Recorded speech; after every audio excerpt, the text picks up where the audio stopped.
Hey everyone, this is Miss Mainring again, and again I'm from Cypress Point University Elementary, and I teach 4th grade ELA. Today we will be doing lesson 21 of The Whipping Boy. So hopefully in front of you everyone has a copy of The Whipping Boy, if you pick that up from your school or if you have it on your computer. And then hopefully everyone has a pencil and paper in front of them. If you don't have that, run, go grab it really quick. Or if you need to pause this video, if you're on YouTube, you can do that now.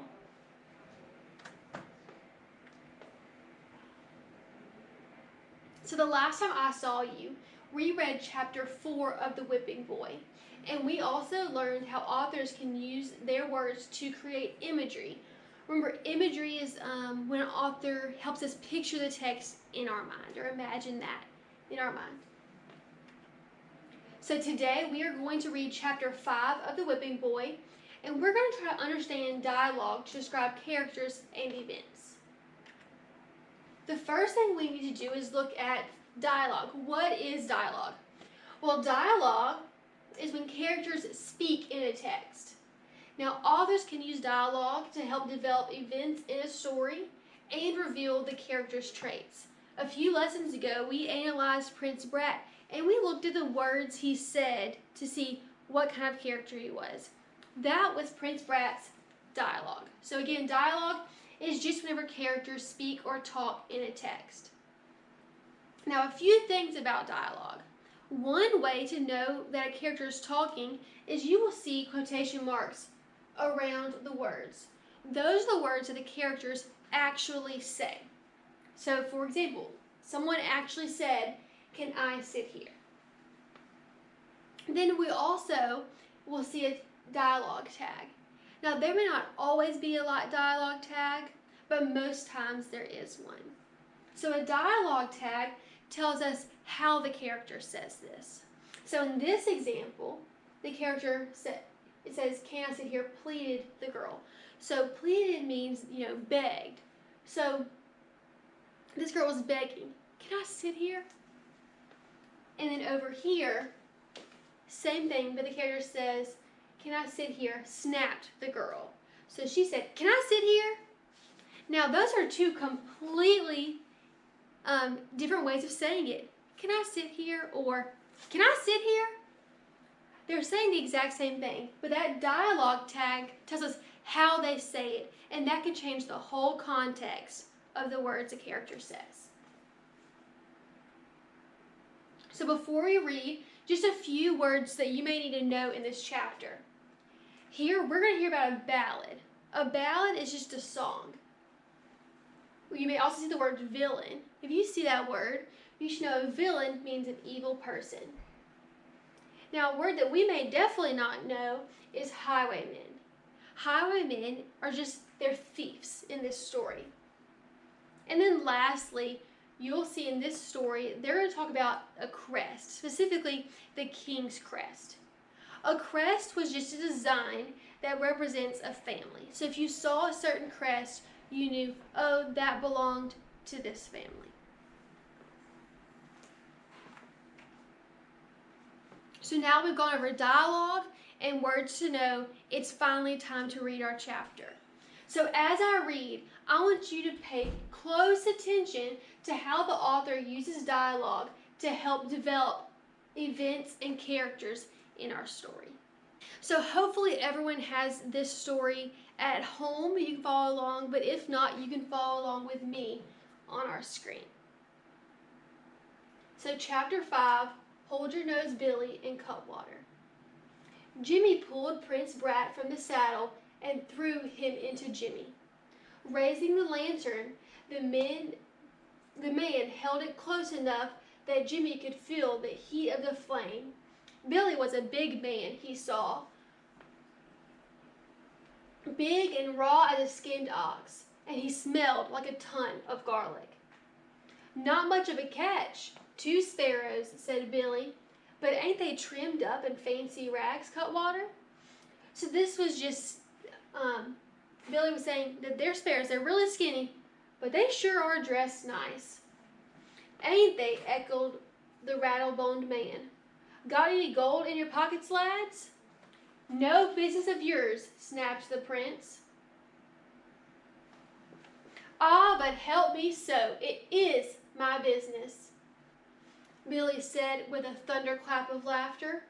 Don't you know who I am? A clod and a ruffian, declared the prince. Worse than that, corrected the big man. Ain't you never heard of Hold Your Nose Billy? Famous he is, put in Cutwater. Put to a song is Billy. Jimmy thought he remembered. Hadn't he heard ballad sellers fling that name about in the streets? The exploits of Hold Your Nose something or other, in verses by the yard? The highwaymen are you. The same. The murderer. So I want to stop right here and let's talk about why is it important that Jimmy remembers a ballad or a song about Hold Your Nose Billy? Well, I know that songs aren't written about just anybody. If there's a song written about you, you're probably pretty important. And what does this song tell us about Hold Your Nose Billy? Well, Jimmy remembers that it said that they were highwaymen or thieves or murderers. So this song, it makes it seem like Billy is famous for being a murderer.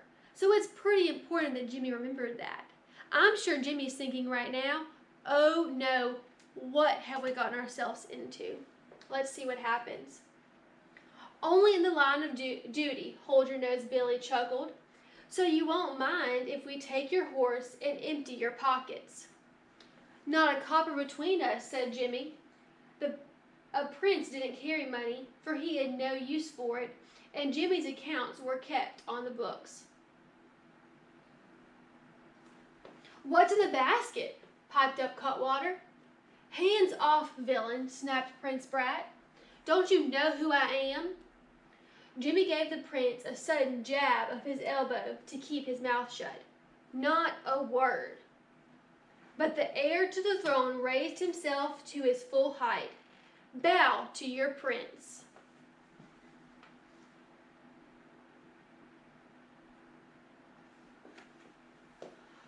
Fog swirled around the lantern. Bow to what? Asked Cutwater. I am Prince Horace, and I'm the Grand Turnip of China, Cutwater snickered.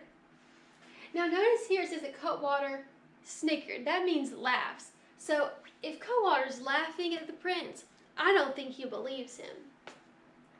Dim-witted villains, shouted the prince, I command you to turn us loose, or Papa will hang the pair of you in chains. Hold your trap, Jimmy thought. Don't you have a thimbleful of brains? A prince would make a fine catch for these rogues. My friend's muddle-headed, he declared. His paw's nothing but a rat chaser. But don't he put on airs, though. Now, is Jimmy telling the truth? Is Prince Brat's dad really a rat catcher? No. Why do you think Jimmy's lying? Got enough lip for 2 sets of teeth, quarreled the big highwayman. Cutwater, take the lantern and fetch the horse. What do you reckon's in the basket, Billy? Plenty of time to find out. The lantern floated off. The evil-smelling Billy clutched each boy hard by the ear. Stir your legs, walk, and don't let me catch you on our turf again.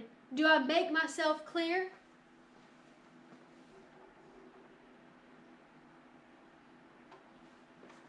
Clear as window glass, said Jimmy with a sigh of relief. If you'd be kind enough to point us toward the river, I'd be ever so much obliged. Billy, came a shout from Cutwater. They ain't just common sparrows. Have a look at this saddle. Hold Your Nose Billy hung on to the boy's ears. At the horse's side, Cutwater was holding the lantern close to the saddle. Skin me alive, declared the big man in awe. That's the king's own crest. We stole it. Horse and saddle, Jimmy put in desperately. Bosh, retorted Prince Brat scornfully. Didn't I tell you who I was? Bow low, you fools, and be off. But the two men neither bowed nor fled. Hold your nose, Billy, threw a bushy-eyed glance at his fellow outlaw. Cutwater, what do you reckon a genuine prince on the hoof is worth? His weight in gold, at least, Billy. And that is the end of chapter 5. So let's go back and talk about some of the dialogue we saw in this chapter. I told you to look out for those characters talking as we read. So we need to answer a few questions. Our first question is, how did each character react to finding the king's crest on the horse? And then how do the dialogue tags help us understand their reactions and character traits? So, let's read our excerpt together. Skin me alive, declared the big man in awe. That's the king's own crest. We stole it, horse and saddle, Jimmy put in desperately. Bosh, retorted Prince Brat scornfully. Didn't I tell you who I was? Bow low, you fools, and be off. So let's talk about, how did Billy react to seeing the king's crest on the horse? Again, let's read that part again. Skin me alive, declared the big man in awe. That's the king's own crest. I see here that he's using, there's an exclamation point, which means he's saying something with passion. It says he declared it in awe. Whenever you're in awe of something, you're shocked. So Billy was shocked. I'm sure he was. Remember earlier in the chapter, whenever he was laughing at Prince Brat, because Prince Brat said he was a prince, and Billy said, I don't believe you. Well, now he knows, wow, they really do belong to the king. So Billy is shocked. Our next part, let's look at, how does Jimmy react? We stole it, horse and saddle, Jimmy put in desperately. Now, did they really steal the horse and saddle? No, they didn't. So Jimmy's lying. Why do you think Jimmy's lying? I think Jimmy's probably lying because he knows how dangerous these two men are, and he wants to get away from them. And if the two criminals know that Jimmy and Prince Brat are from the palace, they're going to want to keep them because they're valuable. So he's lying. It says he put in desperately. So he's pleading. He's begging them. We stole it. It's not ours. We don't really belong to the castle. And then lastly, let's look at Prince Brat. Bosh, retorted Prince Brat scornfully. Didn't I tell you who I was? Bow low, you fools, and be off. So Prince Brat, it says he said it scornfully. When he says something scornfully, it's like you're looking down on who you're talking to. And he says, didn't I tell you who I was? Bow low, you fools, and be off.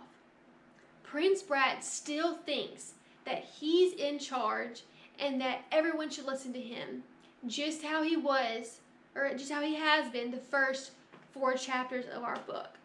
So he's telling these two criminals, these two murderers, to bow down to him and go away. I don't think they're going to listen to him. This again shows us that Prince Brat is, he's not very smart. He doesn't care about the people around him. And I think that's going to end up being something that hurts Prince Brat in the long run. So before we wrap it up, we've already looked at dialogue. Now we are going to do a because, but, and so activity about this chapter. Now, I know that everyone in Monroe City has used because, but, and so this year, so we should all know these 3 words. But if not, let's review them. So we have because. Because is a word we can use to explain why something is true. Then we have but. Go and do those motions with me. But is a change of direction, kind of like a U-turn. And then lastly, we have so, which shows cause and effect between 2 events. So again, because explains why something is true, but change of direction, and so cause, and effect. So our instructions are to complete the sentence stems using because, but, and so. So our sentence stem is Cutwater and Billy grab the Prince and Jimmy. So Cutwater and Billy grab the Prince and Jimmy because, why do they grab the Prince and Jimmy? How can we explain that is true? Well, I think Cutwater and Billy grab the Prince and Jimmy because, restart, they want to rob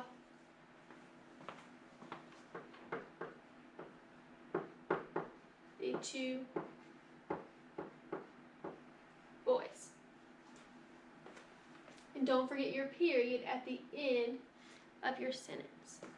So they want to rob the two boys. Does that explain why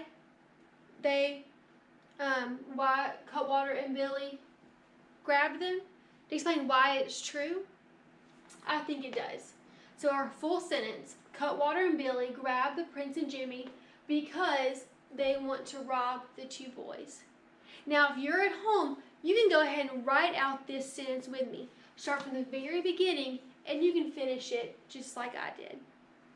So now let's go to our second one. Cutwater and Billy grab the Prince and Jimmy, but Cutwater and Billy grab the Prince and Jimmy, but the two boys have no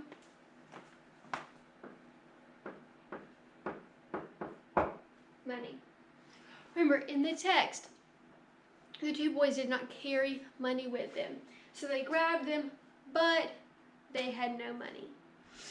And then our last one, Cutwater and Billy grabbed the Prince and Jimmy. So let's think about this.